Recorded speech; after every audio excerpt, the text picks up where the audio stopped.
என்ன பொழப்பு மனுஷன் இன்னைக்கு இருப்பான் நாளைக்கு இருப்பான். நாளை கழிச்சு ஊருக்கு போடாம இருக்கேன். அங்க என் தங்கச்சிக்கு சடங்கு. உனக்குதான் தங்கச்சி இல்லையா? ஏன் போய் சொல்ற?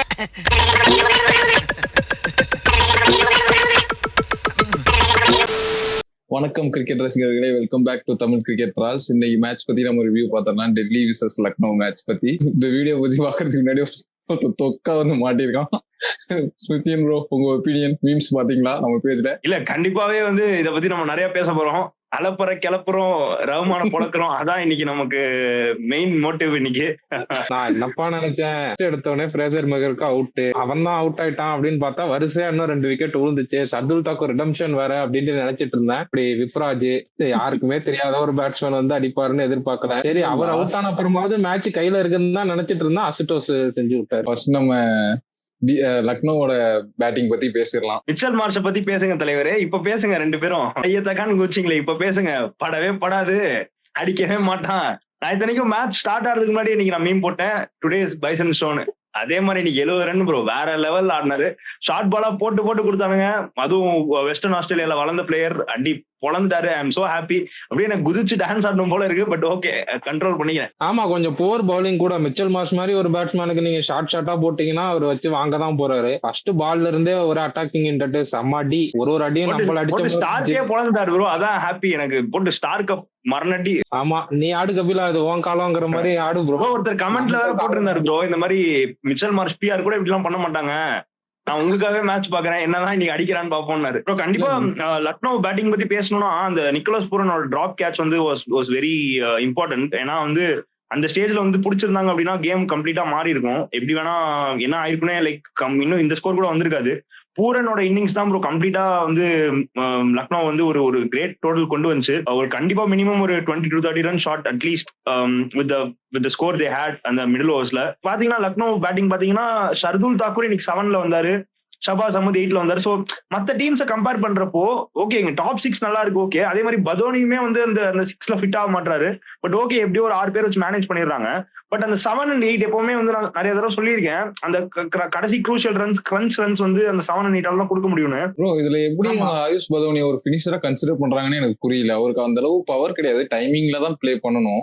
அவர் ஒரு பினிஷிங் ரோல் எனக்கு தெரிஞ்சு சரி வராது. அவர் கண்டிப்பா பிளேயிங் லெவல்ல இருக்குன்னா மேல பொசிஷன் கொடுத்துட்டு வேற யாராவது கீழே டிராப் பண்ணிடலாம். சபாஸ் அகமதுக்கு முன்னாடி சர்துல் தாக்கூர் இறக்குறானுங்க, அதுவே எனக்கு தெரிஞ்சு கொஸ்டின் மார்க் தான். சபாஸ் அகமது ஒரு பெட்டர் பேட்ஸ்மேன் தான் சர்துல் தாக்கூர் என்ன பொறுத்த வரையும். இது வந்து நீங்க நிக்கோலஸ் பூரானோட இன்னிங்ஸை மறக்கவே கூடாது. என்னதான் கேட்ச் டிராப்னு சொன்னாலுமே ஒரு மரண காட்டினாரு வந்து ஒரு 30 பால் 75, அதுவும் நல்ல இன்னிங்ஸ். மில்லர் வந்து கொஞ்சம் செட்டில் டவுன் ஆக டைம் எடுத்துக்கிட்டாரோ அப்படின்னு தோணுச்சு. ஃபர்ஸ்ட் ஒரு 7 to 8 பால்ஸ் பெருசா அடிக்கல, அதுக்கப்புறம் தான் அவர் அடிக்க ஆரம்பிச்சாரு.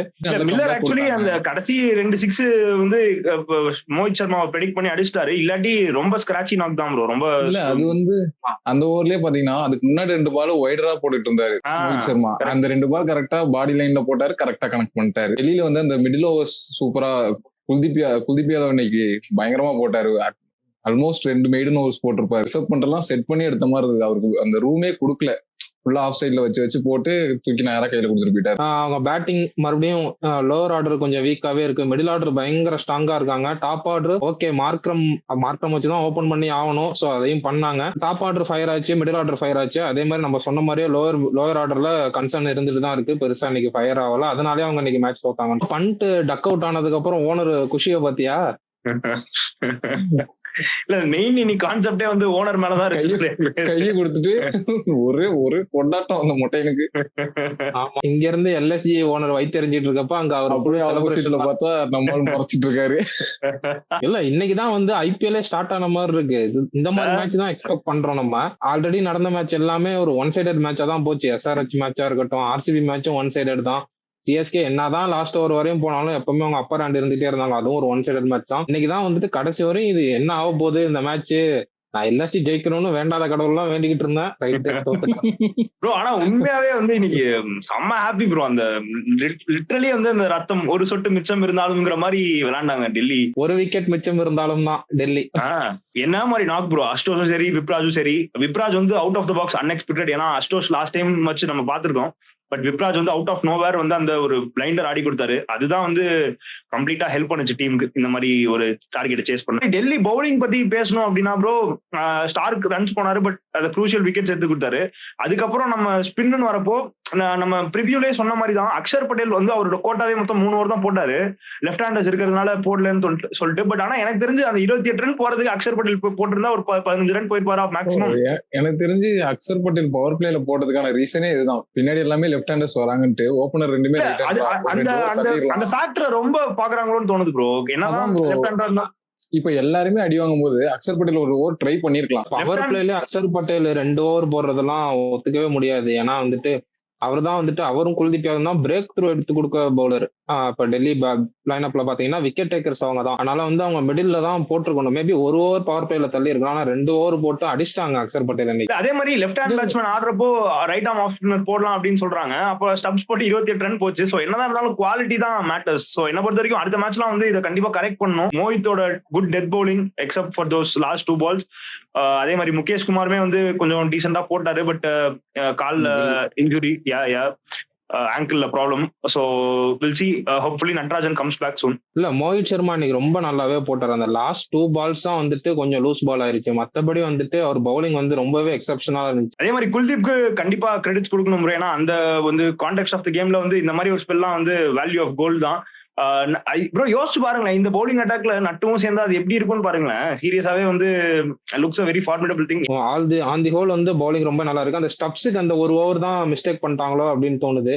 இடையில ஸ்டப்ஸுக்கு ஒரு கேம்பிள் எடுத்தாங்க. ஆனா 28 ரன் இட் ஹேப்பன். ப்ரோ அதான் கேஎல் ராகுல் இன்னைக்கு எக்ஸ்பெக்டிங் இஸ் ஃபர்ஸ்ட் சைல்ட்னால ஆடல. ஒரு பேபி டாட்டர் பிறந்திருக்காங்க. கங்க்ராச்சுலேஷன்ஸ் டு கேஎல் ராகுல். அவரு விளையாடி இருந்தா எங்க ஆடி இருப்பாரு எனக்கு தெரியல. மேபி ஓபன் பண்ணுமா இல்லாட்டி கீழே ஆடுவாராங்கிறது தெரியல. மேபி 3 or 4 ஓபன் பண்ற மாதிரி தான் ப்ரோ சொன்னாங்க. கேஎல் ராகுல் பிளஸ் நிறைய ரிப்போர்ட்ஸ் என்ன சொன்னாங்கன்னா கொஞ்சம் 3 or 4 இந்த தடவை ட்ரை பண்ணலாம் ராகுல் அப்படிங்கிற மாதிரி சொன்னாங்க. சொல்லிட்டு இருந்தாங்கல்ல. பட் ஆனா அபிஷேக் போரல் கொஞ்சம் கேபிட்டலைஸ் பண்ணும் அவரோட சான்சஸ். இந்த மாதிரி சான்சஸ் யூட்டிலைஸ் பண்ணாதான் வந்து ஆன லாங் ரன் சக்சஸ்ஃபுல்லா இருக்க முடியும். ஃபேப் டு பிளஸி அவர் ரொம்பவே நல்லா ஸ்டார்ட் கொடுத்தாரு, நல்லாவே ஆடி கொடுத்தாரு. அதே மாதிரி வந்துட்டு அக்ஷர் பட்டேல் அவர்கிட்ட வந்து எந்த கிரெடிட்டும் எடுக்க முடியாது. டீசெண்டா 200 ஸ்ட்ரைக் ரேட்ல அவரும் நல்லாவே ஆடிட்டு இருந்தாரு. ஆனா இன்டர்வல்ஸ்ல வந்து விக்கெட் விட்டுக்கிட்டே இருந்தாங்க ஃப்ரீக்வெண்ட் இன்டர்வல்ஸ்ல. அதனாலதான் டெல்லி இந்த நிலைமைக்கு வந்தாங்க. ஒருவேளை ஒரு 2 ஃபேஃபும் ஒரு 2 அக்ஷர் பட்டேல் நின்று தான் அந்த மேட்ச் எப்பவும் முடிஞ்சிருக்கும். No credit to take away from LSG bowlers. அவங்களும் நல்லாவே போட்டாங்க ஃபர்ஸ்ட்ல. அதனாலதான் அந்த விக்கெட்ஸ் தான் எடுத்தாங்க. க்ரூஷியல் சிச்சுவேஷன்ஸ் ப்ரோ எந்த டீமா இருந்தாலுமே ஸ்டார்ட் ரொம்ப முக்கியம் ப்ரோ. ஜேக் ஃப்ரேசர் மேக்கர் ஒரு கேமே அப்படிதான். இதர் complete hit or complete miss. இந்த மாதிரி ஒரு complete hit or miss player நான் பார்த்ததே கிடையாது. கம்ப்ளீட்டா மேட்சே திருப்பிடுவாரு, இல்ல இந்த சைட் திருப்பி விட்டுருவாரு. பட் ஓகே, ரொம்ப டீடைலா ஃபர்ஸ்ட் மேட்சே நம்ம வந்து கிரிட்டிசைஸ் பண்ண வேணாம். பட் என்ன நான் சொல்ல வரேன் அப்படின்னா, பவர் பிளேல நீங்க இவ்வளவு விக்கெட்ஸ் லூஸ் பண்ணீங்கன்னா டீம் கம்ப்ளீட்டா பிரஷர் தான்.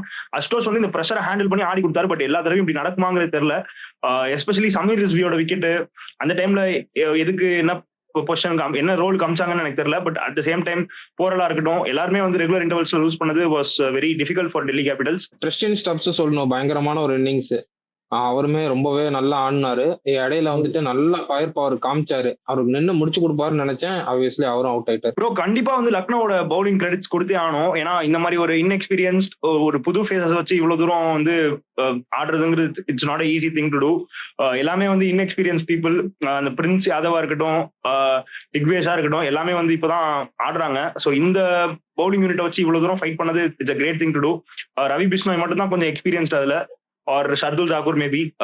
என் தலைமை ஷர்துல் தாக்கூர் பயங்கரமான redemption. Unsold to leading bowling attack. அன்சோல்டா போயிட்டு இப்போ ரீப்ளேஸ்மெண்டா வந்து ரீப்ளேஸ்மெண்ட் இல்ல இட்ஸ் மை ரிடம்ஷன் காட்டுற மாதிரி பவர் பிளேல பயங்கரமா போட்டாரு. But still Pant would be disappointed. ஏன்னா as a கேப்டன் வந்து இந்த மாதிரி கிரன்ச் மேட்சஸ் வந்து லூஸ் பண்றப்போ ஒரு கைண்ட் ஆஃப் டிசப்பாயின்மெண்ட் இருக்கும். But okay, he should learn. This is the right time to learn.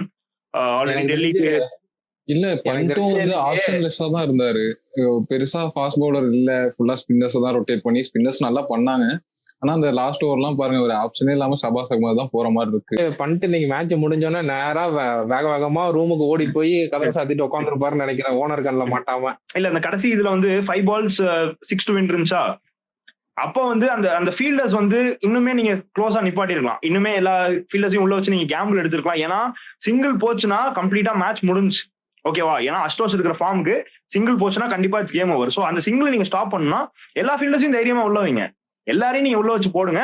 அப்படி அதை தாண்டி மோஹித் சர்மாவால அடிக்க முடிஞ்சா அடிச்சுக்கிட்டோம். மோஹித் சர்மாவை ஸ்டம்பிங் பண்ணிருக்கணும் இந்த லெவல்ல வந்து. பண்ணிட்டு ஒரு இன்டர்நேஷனல் லெவல் கீப்பர் என்னதான் நீங்க பால் டிஃப்ளெக்ட் ஆச்சு என்ன சொன்னாலும் மோஹித் சர்மாவை ஒரு ஸ்டம்பிங் பண்ணிருக்கணும், மிஸ் பண்ணிட்டாரு. ஆக மொத்தத்துல நீங்க நம்மள செஞ்சுட்டாங்க. ஆமா, எல்எஸ்ஜிக்கு இன்னும் டெஃபினட்டா அவங்க பவுலிங் மேல வந்து கன்சர்ன்ஸ் இருந்துட்டு தான் இருக்கு. இத்தனை ஸ்பின்னர்ஸ் வச்சுட்டு போறாங்க, இன்னும் கொஞ்சம் ஃபிளாட் ட்ராக்ஸ் எல்லாம் போனாங்கன்னா என்ன ஆவாங்கன்னு தெரியல. இன்னைக்கு கொஞ்சம் பால் டேர்ன் ஆனதால தப்பிச்சுக்கிட்டாங்க. இதே ஹைதராபாத் இல்ல பெங்களூர் எல்லாம் போனாங்கன்னா வச்சு, அதுவும் ஈடன் கார்டன்ஸ் அந்த மாதிரி கொஞ்சம் ஃபிளாட் ட்ராக்ஸ் எல்லாம் போனாங்கன்னா வச்சு வெளுத்து வாங்கிடுவாங்க இவங்க ஸ்பின்னர்ஸை. நான் வெயிட் பண்ணி தான் பார்க்கணும் அதெல்லாம். நம்ம அந்த மொமெண்ட்ஸ் ஆஃப் த கேம்ஸுக்கு வந்துருவோம். ஃபர்ஸ்ட் இருங் பாய் மொமெண்ட் ஆஃப் த மேட்ச். இது வந்து நான் உங்க 2 பேருக்கும் சமர்ப்பிக்கிறேன். அதுவும் இல்லாம நம்ம ஃபாலோவர்ஸ் எல்லாருக்கும் சமர்ப்பிக்கிறேன். சரண்டர் ஆயிட்டேன். The match is not over until the last ball is bowled அப்படின்னு சொல்லுவாங்க. அதே மாதிரி இன்னைக்கு கொஞ்சம் மேட்ச்சுக்கு ஒரு 1 hour முன்னாடியே போஸ்ட் போட்டேன் எல்எஸ்சி ஜெயிக்க போகுதுன்ட்டு. இருங்பாய் அப்படின்ட்டானுங்க எல்எஸ்டி, வச்சு என்ன செஞ்சுட்டானுங்க. ப்ரோ இப்படிதான் நான் மும்பை சென்னை மேட்ச் 2018 போட்டேன். கண்டிப்பா மும்பை வின்னு அப்படின்னு. பிராவோ வந்து அடி அடிக்கிறான், கேதார் ஜாதவ் அடிக்கிறான். அதனாலதான் இன்னைக்கு நீங்க எந்த போஸ்டும் போடலையோ. அதனாலதான் அமைதியா இருக்கும், அமைதியே காப்போம்னு விட்டேன். நம்ம முடிச்சு விட்டீங்க போங்க மொமெண்ட் ஆஃப் த மேட்ச். முடிச்சு விட்டீங்க போங்க வந்து நான் பண்ணிட்டு தான் சொல்லுவேன். பேட்டிங்லயும் பெருசா பண்ணல, டக் அவுட் ஃபர்ஸ்ட் மேட்ச் பெருசா எக்ஸ்பெக்ட் பண்ணேன், ஒன்றும் பண்ணல. கேப்டன்சியும் கொஞ்சம் போரா தான் இருந்தது. லாஸ்ட் ஓவர்லாம் அந்த சிங்கிளை கொஞ்சம் ஸ்மித்தியன் சொன்ன மாதிரி ஃபீல்டர்ஸ்லாம் உள்ள நிறுத்தி கொஞ்சம் ரெஸ்ட்ரிக்ட் பண்ணிருக்கலாம். அப்புறம் ஸ்டெம்பிட்டும் மிஸ் பண்ணிட்டாரு. அதெல்லாம் பண்ணியிருந்தாலே இன்னைக்கு ஆக்சுவலா லக்னோ ஜெயிச்சிருக்கும், ரஹ்மான் தப்பிச்சிருப்பான், நம்ம அடி வாங்கிட்டு இருந்திருப்போம். ஓகே, அடுத்து வந்து நான் வீழ்வேன் என்று நினைத்த மொமெண்ட் ஆஃப் த மேட்ச். கண்டிப்பா வீழ்வேன் என்று நினைத்தாய் வந்து டெல்லியோட லோவர் ஆர்டர் பேட்டிங் ஆர்டர் கண்டிப்பா கொடுக்கலாம். விப்ராஜ் கொடுக்கலாம், அஸ்டோஸ் கொடுக்கலாம், even Stubbs to certain extent கொடுக்கலாம். ஏன்னா இந்த மாதிரி ஒரு மிராக்கல்லாம் புல் பண்றது இட்ஸ் அ கிரேட் திங். எல்லா டீம்ஸாலையும் கண்டினியூஸ் எல்லாம் பண்ண முடியாது. அட்லீஸ்ட் அஸ்டோஸ் போன வருஷம் ப்ரூவ் பண்ணியிருக்காரு. பட் இந்த விப்ராஜ்லாம் வந்து I am really stunned, astonished, I have no words. ரொம்ப ஹாப்பி. சோ கண்டிப்பா இந்த அவார்ட்ஸ் அவங்களுக்கு கொடுக்கலாம். ஓகே, நம்ம நெக்ஸ்ட் மேட்ச் ப்ரெடிக்ஷன் பாத்துறலாம். ரகுமானோட ஆரம்பிச்சிடலாம். நான் வந்து ப்ரிவியூல சொன்ன மாதிரி தான் I stand with GT always. என்னை பொறுத்தவரையும் நாளைக்கு பஞ்சாப் ஜிடி கொஞ்சம் நல்லா பெர்ஃபார்ம் பண்ணுவாங்க. Lot of match winner. So GT தான் ஜெயிப்பாங்க அப்படின்ட்டு எனக்கு தோணுது. பார்ப்போம். நீங்க அக்கௌண்ட் ஓபன் பண்ணாமலே இருக்கணும்னு தான் முடிவு பண்ணிருக்கேன். குஜராத் ஜெயிச்ச அப்புறம் இதை கட் பண்ணி தான் நான் மீம் கண்டென்ட்டா போடுவேன். இல்ல கைஸ், நாளைக்கு மான்கொம்பு ஃபைட் இருக்கு, மறுபடியும் வந்துருங்க. ஏன்னா கண்டிப்பா நாளைக்கு பஞ்சாப் கிங்ஸ் ஜெயிக்குது. ஸோ இன்னைக்கு வந்து இருந்த ரிப்பீட் வந்து நாளைக்கு நம்ம திரும்பவும் செய்யலாம். ப்ரோ வரிசையா 2 நாள் நம்ம செய்ய போறோம்னு நினைக்கிறேன். நானும் பஞ்சாப் தான் பிக் பண்றேன். பஞ்சாப் தான் ஸ்ட்ராங்கா இருக்காங்க. ஆப்வியஸா ஜிடி கொஞ்சம் வீக்கா தான் இருக்கு. ஓகே, இன்னைக்கு நடந்து முடிஞ்ச மேட்ச் நிலவர மேட்ச் ப்ரெடிக்ஷன்ஸ் படி வந்து ஆல்ரெடி ஸ்மித்தியன் 1 பாயிண்ட், வேல் பிரஜன் 1 பாயிண்ட், நம்ம இன்னும் 0ல இருக்கோம். நாளைக்கு மேட்சுக்கு வந்து நான் ஜிடி சொல்லியிருக்கேன், அவங்க 2 பேரும் பஞ்சாப் சொல்லியிருக்காங்க. நாளைக்காவது நம்ம சைடு ஒரு பாயிண்ட் வருதான்னு பார்ப்போம். But I stand with my predictions. பார்ப்போம் என்ன நடக்குதுன்னு. அப்படியே ஃபாலோவர்ஸ் நீங்க இன்னைக்கு யாருக்கு சப்போர்ட் பண்ணீங்க, உங்களுக்கு எத்தனை பாயிண்ட்ங்கிறதையும் டேலி வச்சுக்கோங்க. நம்ம எண்ட் ஆஃப் த சீசன் பார்ப்போம். இல்ல 3 பேர் கமெண்ட் பண்ணியிருந்தாங்க நம்ம இதுல ஆல்ரெடி. அது எல்லாமே டிசி தான் சொல்லியிருந்தாங்க. ஒருத்தர் கூட எல்எஸ்ஜி சொல்ல. அதுலயும் நான் தான் ஆட் ஒன் அவுட் எல்எஸ்ஜி. சரி, okay. Okay, with this note we come to one conclusion. So வந்து நாளைக்கு ஒரு நல்ல மேட்ச், இதே மாதிரி ஒரு நெயில் பைட்டர் மேட்ச் இருக்கும்னு எக்ஸ்பெக்ட் பண்ணலாம். Until then bye from Vel Prajan, ஸ்மித்தியன் அண்ட் ரஹ்மான் டி வில்லியர்ஸ்.